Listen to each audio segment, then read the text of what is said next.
তো আপনারা অনেকেই বলেছিলেন যে হাফিজুর রহমান সিদ্দিকীর সাহেবের ওয়াজ নিয়ে আসার জন্য। তো এটা দেখার আছে আজকে যে ইনি কী বলছেন, যে জাহান্নাম কেমন হবে, মানে নরক ঠিক কেমন হবে তিনি এখানে এক্সপ্লেন করেছেন। তো চলো শোনা যাক। হ্যাঁ চলো। জাহান্নামটা কেমন হবে জানো নিরে গোলাম? কিয়ামতের ময়দানে এই জমিন হবে কিয়ামতের মাঠ, সিরিয়ার জমিন হবে আল্লাহর বিচারালয়, আদালত। আল্লাহ পাক ওই দিন থাকবেন আদালতের সুপ্রিম পাওয়ারের বিচারপতি, মালিক ইয়াউমিদ্দিন। আল্লাহ ওই দিন হুঙ্কার দিয়া বলবেন, লিমানিল মুলকুল ইয়াউম লিল্লাহিল ওয়াহিদিল কাহ্হার। আজকের কিয়ামতের দিনের রাজত্ব কার? এই কথাটা যখন আল্লাহ জবানে বলবেন কুদরতে, আল্লাহর কুদরতের জবানের আওয়াজটা এত বড় বিকট হবে, হাসরের ময়দানের সব কোটি কোটি কোটি কোটি কোটি হাজার লাখ কোটি মানুষ উলঙ্গ, নারী পুরুষ উলঙ্গ, সূর্যটা মাথার উপরে। আল্লাহর এই হুঙ্কারে হাসরের ময়দানটা থরথর করে কেঁপে উঠবে। ওই মানুষগুলো বেহুশ বেকার হয়ে যাবে, কেউ জবাব দিতে পারবে না। আল্লাহ নিজে জবাব দিয়া বলবেন, মহারাগে রাগান্বিত আল্লাহর। আল্লাহ সেদিন গুনাহগারের বেলায় কেমন রাগান্বিত হবেন। আল্লাহ বলবেন, সূর্য তুই কই, একটু নিচে নেমে আয়। সূর্যটা নিচে নেমে আসবে, মাথার বরাবর নেমে আসবে। আল্লাহ রাগান্বিত কুদরতের আওয়াজ দিয়া বলবে, সূর্য তোর যত মুখ উপরে আছে নিচের দিকে করে দাও, যত তাপ আছে জমিনের মধ্যে ছেড়ে দাও। সূর্যের যখন তাপগুলো ছেড়ে দেওয়া হবে, দুনিয়ার থেকে 9,30,00,000 মাইল উপরে সূর্য। দিনের বেলা ছিল, রাতের বেলা নাই। এরপরও ঘাম সহ্য করতে পারি না, গরম সইতে পারি না। কিয়ামতের দিন আল্লাহর অর্ডারে যখন মাথার নিকটে আসবে, সূর্যের তাপ যখন ছেড়ে দিবে, এই মাটির জমিন পুড়িয়া তামা হয়ে যাবে। ওরে গুনাহগারের মাথার মগজগুলো ভাতের মারের মতো ফুটবে। পায়খানার রাস্তা দিয়া পেটের নাড়ি ভুঁড়ি গুলো পড়তে থাকবে। কান্না, চোখের পানি শেষ, রক্ত পড়া শুরু হয়ে যাবে। ওই কঠিন মুসিবতের সময় আমার নবী বলেন, যে নবীদের কোনো গুনাহ নাই তারাও শুধু কান্না করবেন, নাফসি নাফসি বলে কাঁদবে। কেমন ভয়ঙ্কর হালাত হলে কান্না করবেন। ও নবীর আশিক উম্মতের দল, আল্লাহর কোরআন সত্য, নবীর কথা সত্য। আমার নবী জীবনে একটা মিথ্যা কথা বলেন নাই। এই কথাগুলো তুমি মিথ্যা মনে করে ফেলে দিও না। আলেম ওলামারা মিথ্যা বলেন না রে বাবা। সাহাবায়ে কেরাম, আম্বিয়ায়ে কেরাম এত আমল করলেন, কান্না করলেন, তাকওয়ার অভাব নাই, এলেমের অভাব নাই, আমলের অভাব নাই। এরপরেও যদি তারা কান্না করতে পারেন, তো আপনার আমার কি পরিমাণ কান্না করা দরকার। আল্লাহ পাক বলেন, নবীজি শুনাইতেছেন, আল্লাহর অর্ডারে সূর্যের গরম শুরু হয়ে যাবে। আর আল্লাহ পাক আল্লাহ তাআলা এদের বলবে, ও জাহান্নামের ফেরেশতারা তোমরা কই? এই বেনামাজি নাফরমানের হাতে শিকল লাগাইয়া বাঁধো, এরপরে লাইনে দাঁড় করাও, আমি এদেরকে আমল নামা দিয়া এরপরে বিদায় দিব। যা, তোর জীবনের আমল নিয়ে তোর কৃতকর্মের ফলাফল ভোগ করতে যা। আল্লাহর নবী বলেন, গুনাহগারেরা যখন লাইনে দাঁড়ায় যাবে, আর যারা ডান পাশে নেক আমলওয়ালা, আল্লাহ বলবেন, ও নামাজি বান্দারা তোমরা দাঁড়াও, সূর্যের গরম তোমাদেরকে কষ্ট যেন দিতে না পারে। আমি আল্লাহর ডান পাশে একটু যাও, ওখানে নূরের তৈরি আরশে আজিম, ওই আরশে আজিমের ছায়ায় নিয়ে আশ্রয় দাও। মদিনার নবী হাদিসে বলেন 7 রকমের গুণে গুণান্বিত আল্লাহরা সূর্যের গরম লাগার আগে আরশে আজিমের ছায়ায় বসবে। এর মধ্যে এক দল হবে ওই সমস্ত যুবক, যে সমস্ত যুবকেরা যৌবন কালে আমার আল্লাহরে ভুলে নাই। ও যুবক, পা দুটো আগাইয়া দাও। আজকে তোমার পায়ে হাত রেখে বলতে চাই রে বাবা, মহামারী করোনায় কি দেখো নাই? বাবার লাশ পড়ে আছে, সন্তান খবর নেয় না। সন্তানের লাশ পড়ে আছে, মা বাবা খবর নেয় না। কয়দিন আর দুনিয়ায় বাহাদুরি করবা? এখনো কি তওবা করবা না? আরো কত জাল মিটাইয়া গুনাহ করবা রে বাবা? আল্লাহর কোরআন কি বিশ্বাস করো না? নবীর কথা বিশ্বাস করো না? কেন গুনার দিকে দৌড়াও? সামনে তো তোমার জাহান্নামের আগুন, একটা সেকেন্ড সহ্য করতে পারবা না রে বাবা। এখনো সময় আছে, তওবা করে নাও। তোমার আমার মতো কত যুবক র‍্যাব, আর্মি, পুলিশ, বিডিআর এর চাকরি করে, দাড়িওয়ালা নামাজির অভাব নাই। তোমার বিবেকটাকে জিজ্ঞাসা করো, তুমি কেন পারবা না রে বাবা? তোমার আমার মতো যুবক দেখো, স্কুল কলেজে পড়ে, দাড়িওয়ালা অভাব নাই, নামাজির অভাব নাই। তোমার আমার মতো যুবক দাড়িওয়ালা নামাজি ড্রাইভারি করে, গাড়ি চালায়, নামাজির অভাব নাই। তুমি কেন পারবা না? তোমার আমার মতো যুবক ওই নদীতে মাছ ধরে, দাড়িওয়ালা নামাজির অভাব নাই। ও বাবা, ময়দানে কৃষি কাজ করে, দাড়িওয়ালা নামাজি যুবকের অভাব নাই। ব্যবসা করে, চাকরি করে, নামাজি দাড়িওয়ালা যুবকের অভাব নাই। বলো বাবা, তুমি কেন পারবা না? তোমার কপালে বুঝি কারো না জানি বরদোয়া লেগে গেল। এখনো সময় আছে। এই প্রচন্ড গরমের ভিতরে ধৈর্য ধরে পারছো? অন্তর দিয়া গোপনে আমার মালিকের একটা ডাক দাও, আর বলো, হে দয়ার মালিক, এই ময়দানে আমার মতো গুনাহগার কেউ নাই। মোবাইল হাতে নিয়ে গুনাহ করে করে হাত দুইটা নাপাক করে ফেলেছি। ও আল্লাহ, আমার মা বাবা ভাই বোনেরা জানে না আমি কত বড় গুনাহগার। আমার গুনার কারণে চোখ নাপাক, জিহ্বা নাপাক, অন্তর নাপাক। ও আল্লাহ, বুঝি নাই, শয়তানের ধোকায় পড়ে করেছি। আজকে এত বিশাল বেহেশতের বাগান, এই ময়দানে আজকে তওবার নিয়ত করে ফেললাম, আর গুনার কাছেও যাব না রে আল্লাহ। নামাজ ছাড়বো না, বেপরদায় চলবো না, মা বাবাকে কষ্ট দিব না, আলেমদের বিরুদ্ধে যাব না, নবীর তরিকা মতে চলবো, সুন্নাত অনুযায়ী চলবো। ও যুবকেরা, আল্লাহর কাছে তওবা করে নাও। ও পর্দার আড়ালের মা বোনেরা, কয়দিন আর দুনিয়াতে থাকবেন? এক সময় আপনি নতুন শাড়ি পরিয়া, কত স্বর্ণের অলংকার লাগাইয়া, একটা পরীর মতো সাজে সজ্জিত হইয়া আনন্দের মিছিলে শ্বশুর বাড়ি আসলেন। আজকে সন্তানের মা হয়ে গেলেন। এরে আম্মা জান, একটু কি ভয় লাগে না?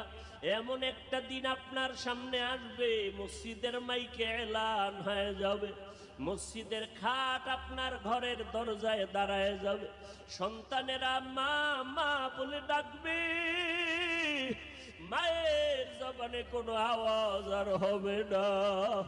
আম্মা জানেরা দেখবেন আপনার সন্তানেরা কেউ বাজারে দৌড়ায় সাদা কাফন কেনার জন্য, কেউ যাবে গরম পানি দিয়া গোসল করানোর ব্যবস্থার জন্য, কেউ যাবে বাঁশবাগানে কবর খনন করার জন্য। আপনাকে সাদা কাফনের প্যাকেট বানাইয়া যখন জানাজা পড়াইয়া কবরের দিকে নিয়ে যাবে, সন্তানেরা কাঁদবে আর বলে, আমার আম্মুরে কই না, আমার আম্মুকে ছাড়া আমি তো একা কোথাও যাই নাই, আজকে আম্মুকে ছাড়া একা কোথায় যাব, কেমন করে আমি এই ঘরে ঘুমাবো? ও পর্দার আড়ালের মা বোনেরা, আপনারা তো আলেমের মা, হাফেজে কোরআনের মা, আপনারা তো আম্বিয়ায়ে কেরামের মা, সাহাবায়ে কেরামের মা। দুনিয়াতে চলেন, কোরআন পড়েন, নামাজ পড়েন, মা বাবার জন্য দোয়া করেন, সন্তানগুলো আদর্শওয়ালা বানায় যান, স্বামীর মাল হেফাজত করেন, পর্দা রক্ষা করে চলেন। ঘরের মধ্যে নামাজ পড়লে পুরুষেরা মসজিদে গিয়া যেই পরিমাণ সওয়াব পাবে, আম্মা জানেরা ঘরের মধ্যে নামাজ পড়লে একই সওয়াব পেয়ে যাবে। ও আম্মা জানেরা, দুনিয়া কিছুই না। কত মা মার্কেটে গিয়া অ্যাক্সিডেন্ট হয়ে মরিয়া গেল, কত মা স্বামীর সাথে পার্কে ঘুরতে গিয়া মারা গেল। ও পর্দার আড়ালের আম্মা জান, আপনারা তো খবর শুনছেন, মাত্র 2-1 মাস হয়ে গেল ময়মনসিংহ রোডের ভেতরে মা গর্ভে বাচ্চা নিয়ে ট্রাকের চাপায় পড়লো, গর্ভের বাচ্চাটা বের হইয়া গেল, মা মরিয়া গেল, স্বামীও মরিয়া গেল, বাচ্চাটা বেঁচে রইল। আমার মাওলাকে কি এখনো চিনো নাই রে মা? আমার মাওলা কেমন কুদরতের মালিক। মা মরিয়া গেল, বাবায় মরিয়া গেল, ওই বাচ্চাটার একটা বোন আছিল, সেও মারা গেল, কিন্তু গর্ভের বাচ্চাটা ট্রাকের চাপায় বের হইয়া বাচ্চাটা বেঁচে রইল রে মা। আমার মাওলারে ভাগাইয়া কই যাও? ওরে যেদিকেই যাও আমার মালিকের দরজা ছাড়া কোনো দরওয়াজা নাই। ও সাদা দাড়িওয়ালা বৃদ্ধ বাবাজিরা, আপনার দাড়ি কোন দিন সাদা হইল আপনারও তো জানা নাই, যৌবনের শক্তি কোথায় চলে গেল জানা নাই। ওরে আপনার কবর আপনাকে বারবার ডাকতেছে, আসো। ওই অন্ধকার কবরে বাতি নাই, সাথী নাই। যারা গুনাহগার হইয়া কবরে যাইবা, আল্লাহ পাকের নবী বলেন ওই কবরে যাওয়ার পরে যখন আল্লাহর ফেরেশতারা প্রশ্ন করবে, রবের পরিচয় দাও, ধর্মের পরিচয় দাও, নবীজির পরিচয় দাও, গুনাহগারেরা জবাব দিতে পারবে না। আল্লাহ পাক অর্ডার করবে, রে ফেরেশতা, এই নাফরমানের দুনিয়াতে আমি কম সুযোগ দেই নাই। আমার দেওয়া সূর্যের আলো, চাঁদের আলো, বাতাস পানি ভোগ করলো, নদীর মাছ খাইলো, গাছের ফল খাইলো, জমিনের ফসল খাইলো, একবারও বান্দা আলহামদুলিল্লাহ বলে নাই। ওলামায়ে কেরাম পায়ে ধরে ধরে নামাজের দাওয়াত দিল, নামাজ পড়ে নাই। এখন আর সময় নাই, ওকে ধর, ধরার মতো ধর, জাহান্নামের দরজা খুলিয়া দাও, কবরে জাহান্নামের আগুনের বিছানা দাও। আল্লাহ বলবে, কবরের মাটি এই নাফরমান গুনাহগারের দুই পার্শ্ব থেকে জোরে জোরে চাপ দাও। এত জোরে চাপ দিবে পাজরের হাড় চুরমার হয়ে যাবে। আজকে গুনার কারণে দিলটা শক্ত, চোখে পানি নাই, কপাল খারাপ। আল্লাহর নবী বলেন, যার কলবটা পাথরের মতো শক্ত গুনার কারণে, এই ময়দানে আল্লাহওয়ালাদের অভাব নাই, সাদা দাড়িওয়ালাদের অভাব নাই, বাইতুল্লাহর হাজির অভাব নাই। একজনের কান্না যদি কবুল হয় সবাইকে আল্লাহ মাফ করে দিবেন। অতএব আল্লাহর কাছে বলো, আল্লাহ এই ময়দান থেকে খালি ফিরাইয়া দিও না। কান্না নাই, তুমি দিলটা নরম করে দাও, কান্নাওয়ালা চক্ষু দাও। গুনাহ নিয়ে কবরে যাব না, নামাজ ছাড়বো না, মা বাবারে কষ্ট দিব না, ওলামায়ে কেরামের বিরুদ্ধে যাব না, নবীজির সুন্নতের বাহিরে চলবো না। গলায় ছুরি আসবে, মরিয়া যাব। রিজিকের মালিক আল্লাহ, হায়াতের মালিক আল্লাহ, ইজ্জতের মালিক আল্লাহ। অতএব ওই আল্লাহর গোলাম। এই ভিডিওতে আমরা দেখলাম জাহান্নাম কেমন, কিন্তু আমার মনে হয় যে এটাতে জাহান্নাম কেমন সেই বিষয়ে অতটা বলেননি। এখানে হচ্ছে কিয়ামতের দিন, মনে হয় যে পৃথিবী ধ্বংসের দিন, শেষ দিন কীরকম হবে তার একটা সংক্ষিপ্ত বর্ণনা ইনি দিলেন। সেটা আর একটা বললেন, আর বলছেন যে পৃথিবীতে মানে ভগবান আল্লাহ তিনি অনেক দিন তিনি সমস্ত কিছু সুযোগ দিয়েছেন, নদী জল বাতাস সমস্ত কিছু ভোগ করছো, কিন্তু অন্তত পক্ষে মানে যারা হচ্ছে মুসলিম তারা নামাজ করুক, যারা হিন্দু তারা হচ্ছে ঈশ্বরের সাধনা করুক, দিনের যে কোনো টাইমে, সকালে হতে পারে, দুপুর হতে পারে, বিকেলে, সন্ধ্যে, এতটা টাইম পাচ্ছেন কাজের মাঝে মাঝে একটু হচ্ছে আল্লাহর ঈশ্বরের হচ্ছে নাম করতে, যদি একটু নাম করো তাহলে তুমি যখন মৃত্যু হবে তখন তুমি তাহলে একটা ভালো পথে যাবে। না হলে কিন্তু তোমাকে মানে যাওয়ার কোনো রাস্তা নেই। যে এই দুনিয়ায় এত সমস্ত খারাপ কাজ হচ্ছে, যাদের খারাপ কাজ হচ্ছে তারা ভাবছে যে আমরা বেঁচে গেলাম, কিন্তু শেষ পথে মানে সবাইকেই ভোগ করতে হবে, সবাইকেই তার শাস্তি পেতে হবে। সবাইকেই হচ্ছে আমরা যেমন ঠাকুর মানে আল্লাহ পাঠিয়েছেন বলে, ঈশ্বর পাঠিয়েছেন বলে আমরা এখানে এসেছি পৃথিবীতে, তেমনি যাওয়ার সময় সেই গেট দিয়ে যেতে হবে। এরপর দুটো হচ্ছে গেট থাকবে, সেটা মানে মুসলিমদের হিন্দুদের সবারই এক, যারা ভালো কাজ করবে তারা ভালো দিকে যাবে,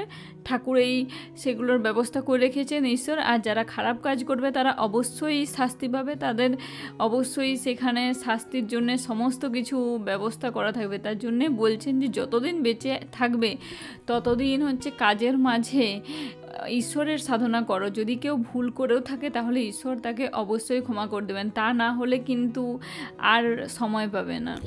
একদমই। আর ঈশ্বরের সাধনা করাটা, প্র্যাকটিসগুলো কিন্তু খুব দরকার, কারণ উইদাউট প্র্যাকটিস আপনি যদি যে কোনো জিনিসই মানেন তখন সেটা আমাদের জীবনে কিন্তু ফলপ্রসূ হয় না।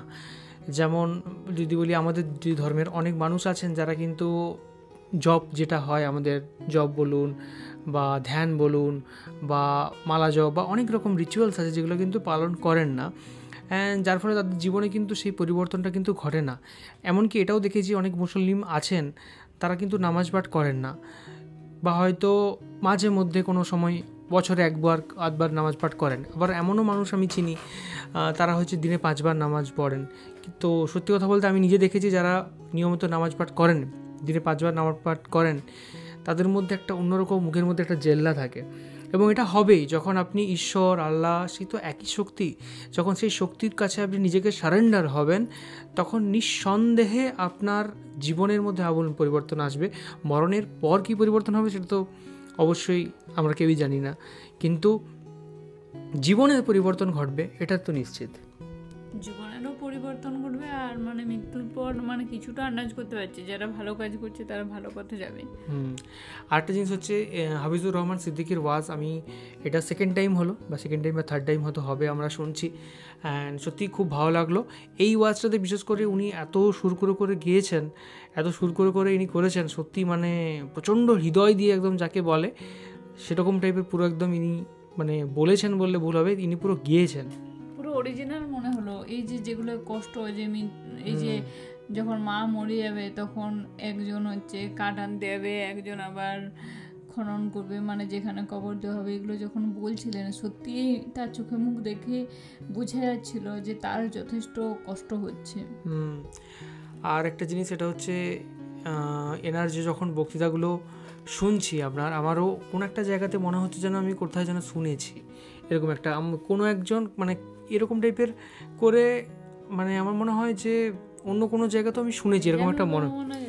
মিজানুর রহমান আজহারিও বলেন, কিন্তু এটা মিজানুর রহমান আজহারি একটু অন্যরকমভাবে বলেন, এনারটা একটু বেশি সুর, বেশি একটু করুন এরকম একটা ব্যাপার নিয়ে বলছেন, বেশি ফিলিংস দিয়ে ইনি বলেন। আর মিজানুর রহমান আজহারিটা থাকে একটু হালকা ফান থাকে, মানে ফান প্লাস ফিলিংস দুটো মিশ্রণ থাকে একটা, কিন্তু এটা পুরো পিওর ফিলিংস দিয়ে ইনি বলেন। দুটোই খুব সুন্দর, দুটোর মধ্যে কোনো এরকম তুলনা হয় না, কিন্তু দুজনের মধ্যে একটু তফাৎ তো ডেফিনেটলি আছে, থাকবে যে কোনো মানুষের। যেমন আমি যদি একটা ভিডিও বানাই আমার একটু আলাদা হবে, তুমি যদি বানাও তোমার একটু আলাদা হবে, এবং ফিলিংস হচ্ছে মাঝে মাঝে মজার কথা বলেন মিজানুর রহমান আজহারি, আর ইনি যেটা বলছিলেন পুরো ব্যাপারটা সিরিয়াস করে বলছিলেন। একদম। তো আমার তো খুব ভালো লেগেছে, থ্যাংক ইউ সো মাচ আপনাদেরকে ভিডিওটা দেখার জন্য। আর আপনাদের কি মনে হয় সেটা অবশ্যই কমেন্ট করে জানান, অ্যান্ড প্রত্যেকে ধর্ম পালন করুন, নিজের ধর্মের যে ইয়েগুলো আছে যেগুলো মানার সেগুলো অবশ্যই মানুন, আর একে অপরের ধর্মকে সম্মান করুন, তাহলে আমরা ভালো থাকতে পারবো। ওকে, আমাদের তো উচিত সমস্ত ধর্মকেই শ্রদ্ধা করা, সমস্ত ধর্মেরই মানে কথা শোনা জানা, এরপর যে যার ধর্ম যে যার সঠিক করে পালন করা, আর কাজের মাঝে অবশ্যই একটা টাইম বার করতে হবে, তাহলে দেখবে কাজগুলোও অনেক স্পিডে হয়ে যাবে। একদম।